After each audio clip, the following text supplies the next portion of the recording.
Espera un momento, ¿a dónde cree que va? Disculpe, yo trabajo aquí. Claro, ¿y cuál es su nombre, señor? No me suena de nada. Mi nombre es señor Davis. Soy socio principal. Socio principal en este edificio. A ver su identificación, niño. ¿Acaba de llamarme niño? Creo que ha cometido un grave error, amigo.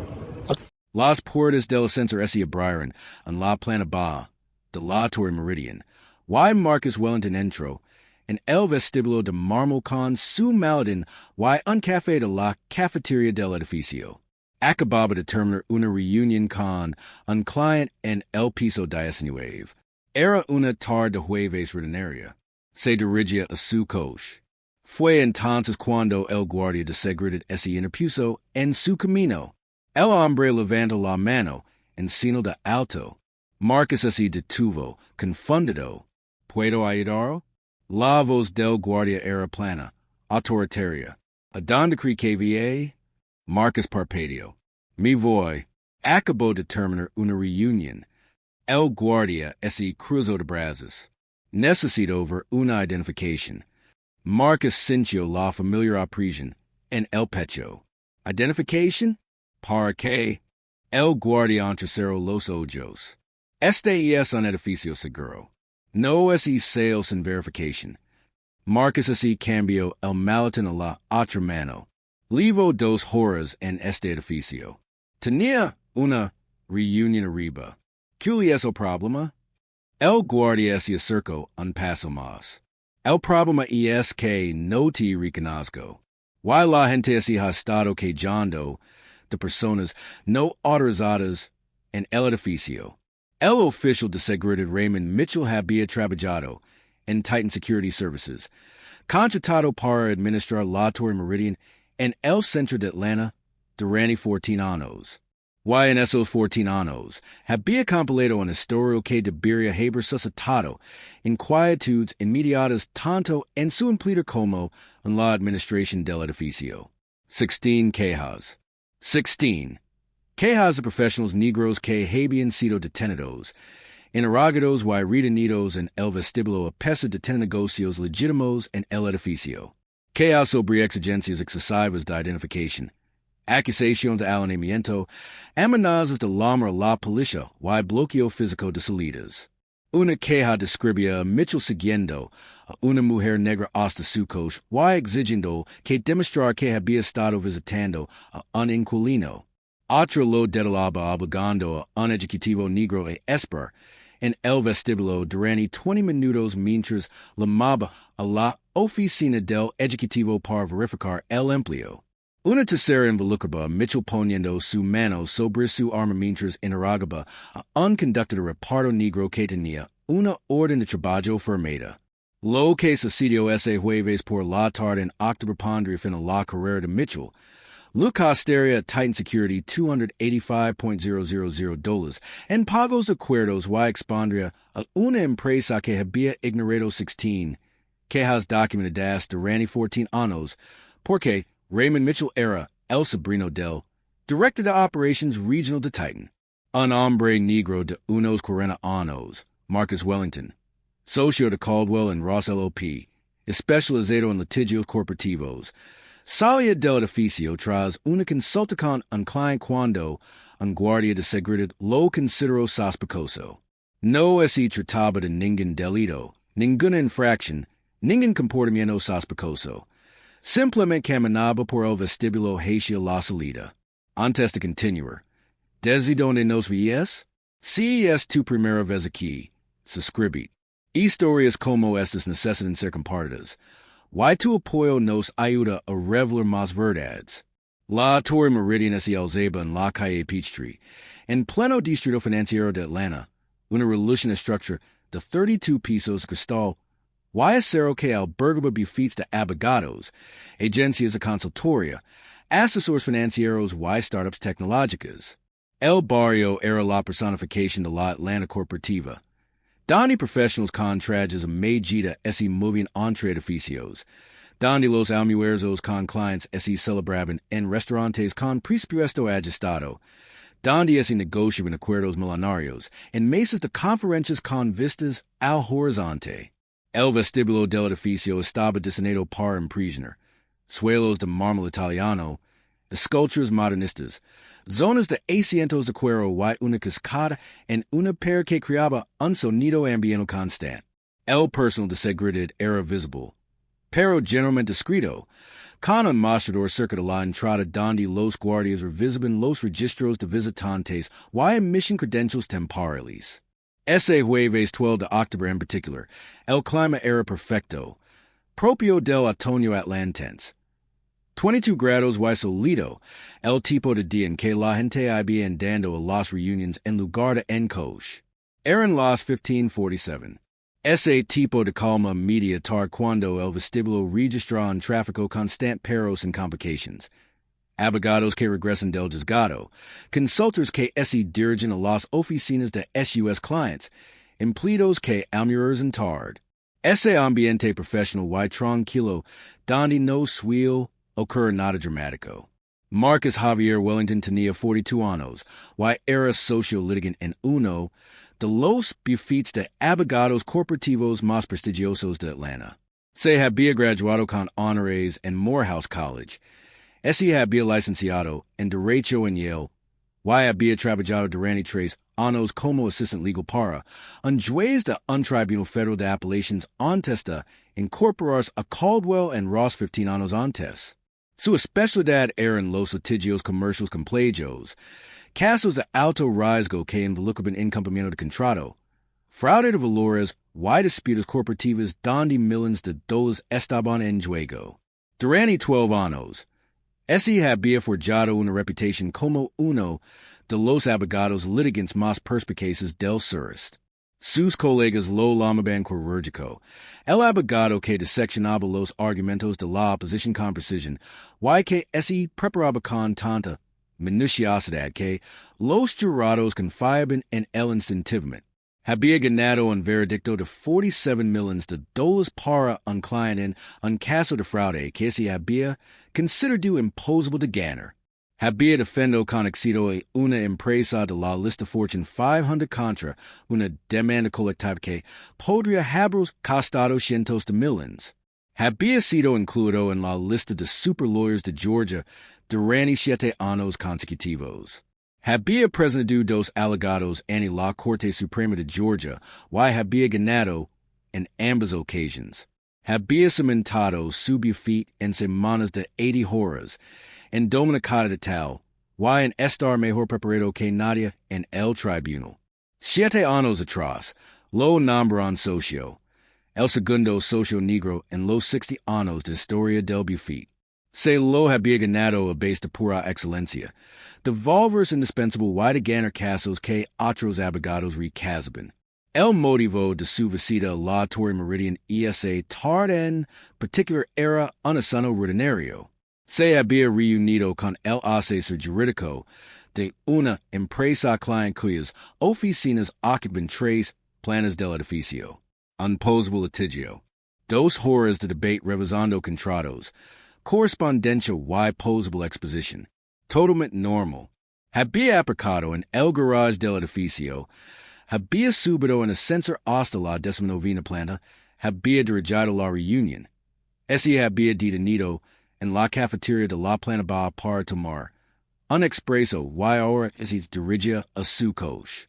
Raymond Mitchell tenía 48 años y era un agente de seguridad que había trabajado en la Torre Meridian durante más de una década.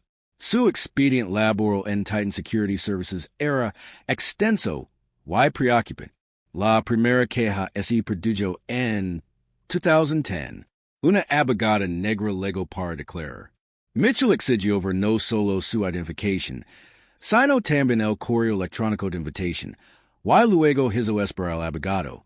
En el vestíbulo mientras él llamaba arriba para verificar, a pesar de que su nombre figuraba claramente en el registro de visitantes del edificio. El abogado presentó una queja señalando que a los visitantes blancos que lo procedieron y lo siguieron les había permitido pasar con una verificación mínima.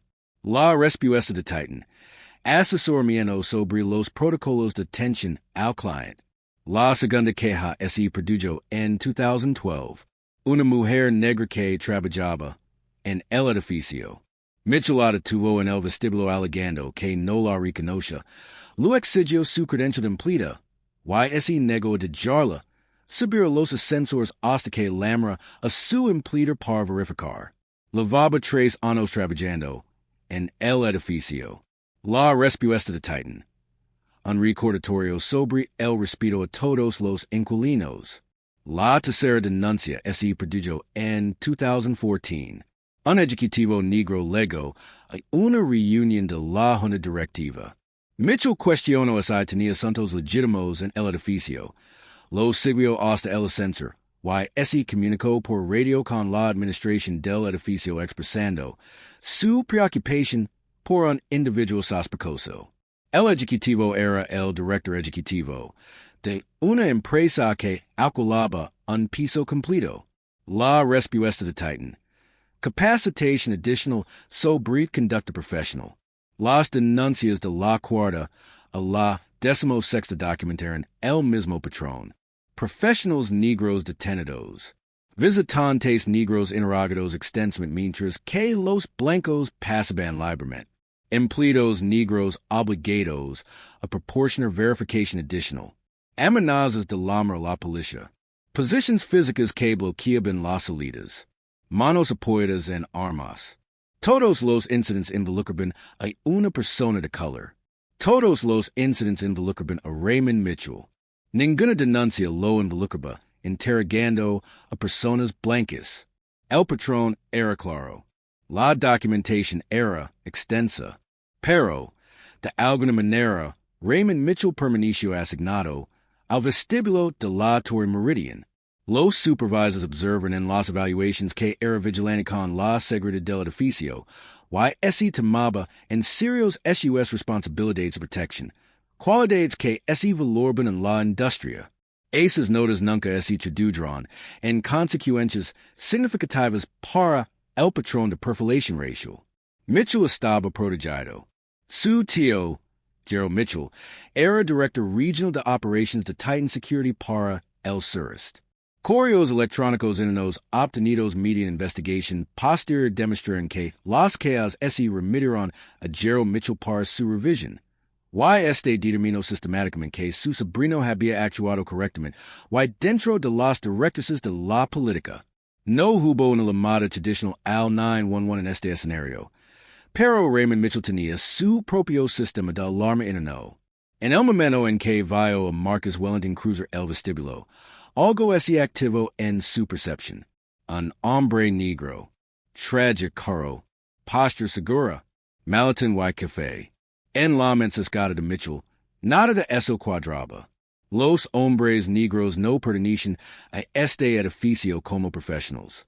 Eran conductores de reparto, trabajadores de mantenimiento, tal vez empleados de nivel básico. Pero un hombre negro con un traje de $2,000 y un maletín de cuero caminando por el vestíbulo como si fuera el dueño del lugar, eso tenía que ser investigado. Esta era su especialidad. Aquí era donde demostraba su valor para el edificio. Atraparía otro individuo no autorizado, otra persona que había violado de la seguridad, otra amenaza que solo su vigilancia detectaba. En su mente, esto no era discriminación. Esto era protección. Marcus vestía un traje gris oscuro de Tom Ford, camisa azul claro y corbata verdios. Sus zapatos eran unos pulcros Oxford Ferragamo. Su maletín era de piel color cognac, con sus inicios grabadas cerca de esa. Parecía exactamente lo que era, un exitoso abogado corporativo. Había entrado al edificio 2 horas antes por la entrada principal, donde se detuvo en el mostrador de seguridad. Indicó su negocio. Presentó su identificación. Recibió una placa temporal que prendió en el bolsillo de la chaqueta, y dirigió a los sensores en incidents. El guardia de seguridad en ese momento era otro agente que lo registró con profesionalidad y cortesía. Marcus tenía todo el derecho legal de estar en el edificio. Tenía autorización documentada. Había seguido todos los protocolos. Simplemente marchaba después de que terminara su reunión. Pero Raymond Mitchell vio algo diferente. Cris que los agents de seguridad deberían verificar los registros de visitantes antes de confrontar a las personas sobre su derecho a estar en un edificio? Deja tu respuesta abajo. Raymond Mitchell S. interpuso en el camino de Marcus al acercarse a la salida.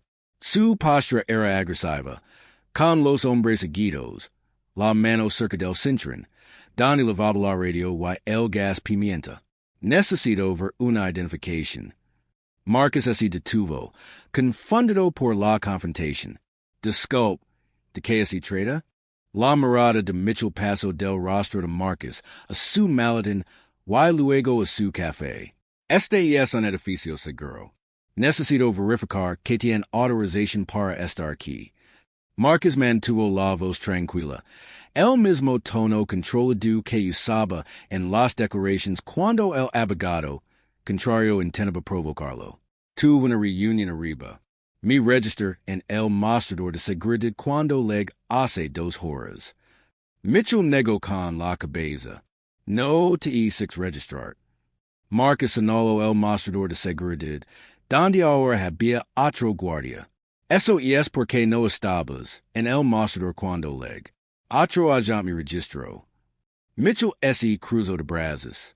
¿Qué piso? Marcus mantuvo la compostura. Piso 19. Me reuní con Bradley Thompson, asesor general de Emerson Analytics. La expresión de Mitchell no cambió. Voy a necesitar ver una identificación. Marcus buscó su billetera y sacó su licencia de conducir. Mitchell la examinó, comparándola con la cara de Marcus con exagerado escrutinio. Esto no me dais porque está en el edificio. Marcus sintió que eso agotaba la paciencia. Soy abogado. Tuve una reunión con un cliente. Y lo he explicado. Mitchell le devolvió la licencia. Voy a necesitar más verificación que ESA. Marcus sacó una tarjeta de presentación de su billetera. Tom, Marcus Wellington, socio de Caldwell and Ross LLP. Mitchell miró la tarjeta con desdén. Cualquiera puede imprimir tarjetas de presentación. Marcus lo miró fijamente. ¿Habla en serios? La mano de Mitchell se acercó a su radio. Señor, su acta no ayuda. Estoy tratando de verificar que tiene un negocio legítimo aquí. La voz de Marcus permaneció controlada, pero su frustración era evidente. Te enseñé mi identificación. Te dije con quien me reuní. Pasé por seguridad al llegar. ¿Qué es exactamente el problema? Mitchell se acercó. El problema es que no te reconozco. Y hemos tenido problemas con personas no autorizadas en este edificio. Marcus sacó su teléfono del bolsillo. Tengo el correo electrónico de confirmación de la reunión. Tengo mi credencial de visitante temporal. Le mostró a Mitchell la credencial que enlevaba enganchada al bolsillo de la chaqueta. Mitchell apenas la miró. Podría ser una visita anterior. ¿Cómo sé que no la uséis para entrar hoy? Aquí es donde el sesgo se vuelve impenetrable. Cuando cada prueba se declara como potencialmente fraudulenta, cuando la conclusión de culpabilidad precede cualquier investigación, cuando la obediencia del objetivo se replantea como comportamiento sospechoso. Una mujer con trágicos negocios que esperaba el ascensor presenció el enfrentamiento y se acercó. Disculpe, ¿hay algún problema? Mitchell la saludó con una mano. Señora, esto no lo incumbe. La mujer miró a Marcus. ¿Se encuentra bien? Marcus asintió. Este agente está cuestionando mi derecho a estar en el edificio, a pesar de que registre mi entrada correctamente, y tengo una tarjeta de visitante válida. La mujer se giró hacia Mitchell. Lo six en la cafetería del edificio hace 10 minutos. Está claro que ha estado aquí legítimamente. La voz de Mitchell se endureció. Necesito que se aparte. Un hombre de unos 60 años, también con atuendo profesional, se detuvo cerca de ellos. Agent, sixa este caballero registrarse en recepción esta mañana. Mostró su identificación y le dieron su tarjeta. ¿Cuál es el problema? El rostro de Mitchell S. Rojo. Estoy haciendo mi trabajo. Todos deben alejarse. Marcus abrió su correo electrónico y le mostró la pantalla a Mitchell. Aquí está la confirmación de mi reunión con Bradley Thompson, de Emerson Analytics, piso 19, hoy a la 1:30 p.m. Aquí está el hilo de correos que intercambiamos para concertar la reunión. Aquí está la invitación del calendario. Mitchell miró la pantalla del teléfono durante unos 2 segundos. Cualquiera puede falsificar correos electrónicos. La calma de Marcus S. quebró un poco. ¿Correos electrónicos falsos? Soy socio litigante en un importante bufete de abogados. Lo estoy mostrando pruebas documentadas de mi presencia aquí. Tengo una tarjeta de visitante. Tengo testigos que confirman que me vieron entrar legítimamente. ¿Qué quiere exactamente de mí? Mitchell cogió la radio. Llamo a mi supervisor porque no está cooperando. La voz de Marcus es olivo. Poco cooperativo. He respondido a todas las preguntas. He proporcionado todas las pruebas que me ha pedido. Lo único que no he hecho es aceptar que me traten como un delincuente por cruzar un vestíbulo. La mujer que se había acercado primero sacó su teléfono. Estoy grabando esto. El hombre me resintió. Yo también. Esto está mal.